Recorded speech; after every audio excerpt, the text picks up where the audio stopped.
She says he is her hero, the closest thing she's seen to a knight in shining armor. Life of the party, funny kid who became a man at a very young age. They would think he was the modern day 007. They would definitely ask him if he had a really cool car. And then I would say no, he had a Honda Accord. We were 18 months apart. We pretty much did everything together. He dated my best friend in high school. She was a ball of energy. She was the favourite aunt. She was the one that always was cracking the jokes and keeping us all laughing around the dinner table.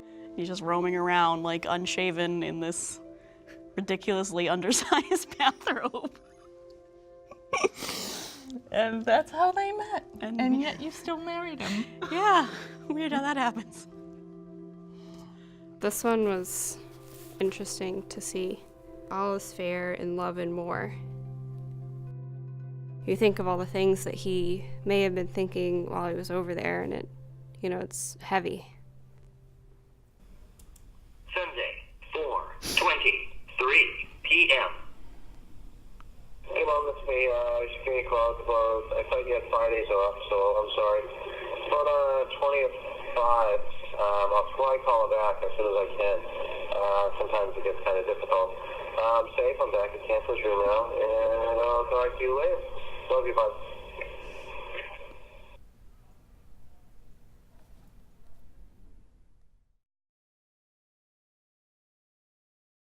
My name is Paul Monty. I'm the father of Sergeant First Class Jared Christopher Monty. I'm the father of Sergeant Shane Duffy. I'm the brother of Major David Connolly. My name's Steve Milley. My son was First Lieutenant Scott F. Milley. He was killed June 4th, 08. I lost my brother Michael Kelly, June 8th, 2005. I lost my sister Kira Durkin in Afghanistan on September 27th, 2007. He was killed November 30, 2010. Jared was killed in action June 21st, 2006 in Afghanistan. I lost my brother when I was 18. It was actually my senior prom.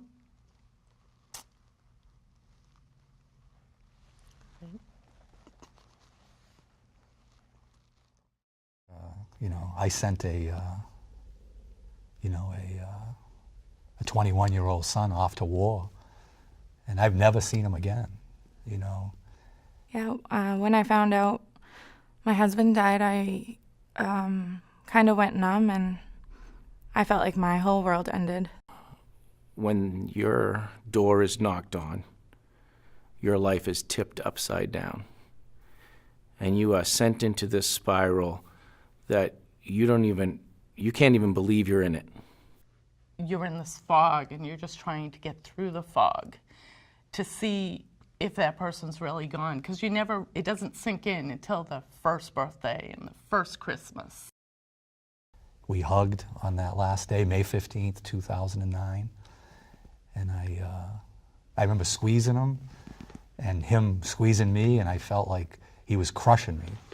And I felt like he became the father. Like, he was so strong and big. And I was worried. They were going to Afghanistan, and it was going to be bad. He knew it too. And I told him to, take care of his Marines and come home safe.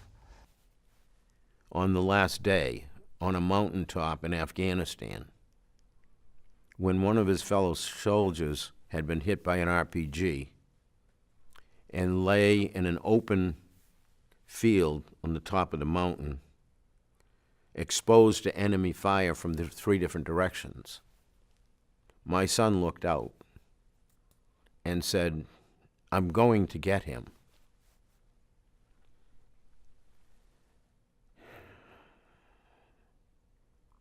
And he did. I lost a son, and Ashlyn and the other siblings lost their big brother. Why? And it's to serve our country, which we're very proud of, to fight for freedom. But it's very hard to live the rest of your life with that hole. There'll be no more backyard barbecues. There'll be no more let's go fishing. The grandchildren that will never sit on my knee, those are gone. And the families have to go on. You know, I wear a bracelet, and it's a conversation killer. You know, somebody over Thanksgiving says, "Oh, you guys all have a bracelet on.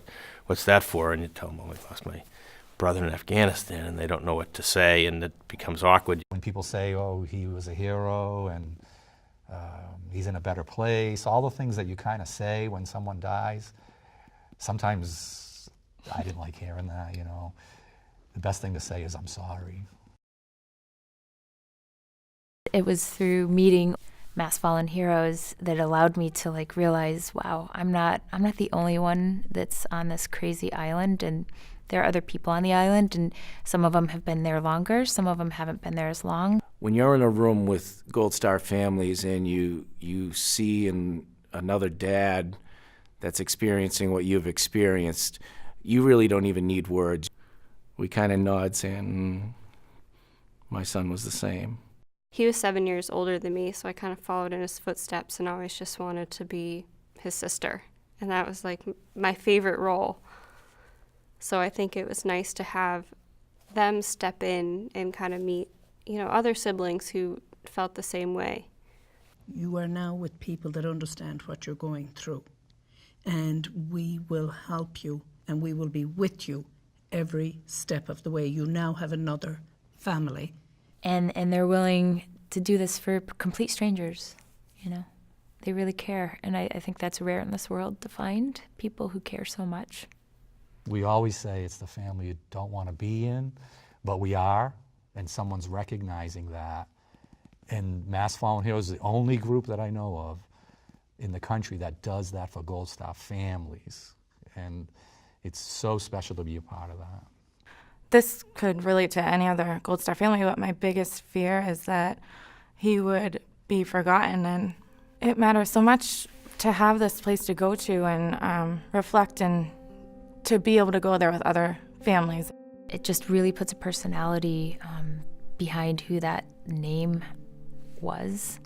And I think it allows us to kind of keep that person alive and that spirit alive. And I think really as a survivor, that's the best you can hope for, is that you're remembered.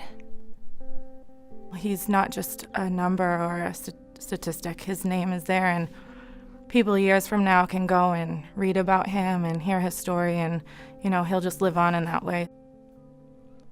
The sacrifices that have been made by these young men and women and their families, that they didn't come home. My pride for my son is even greater now.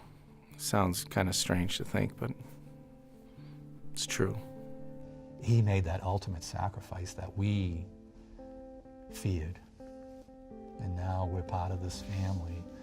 And God bless Mass Fallen Heroes because they recognize that. And we know that they'll be with us forever. And that monument will be there, and 100 years from now, someone will look at Nick's name. At the same time, in those 100 years, we'll help thousands. And that makes us proud.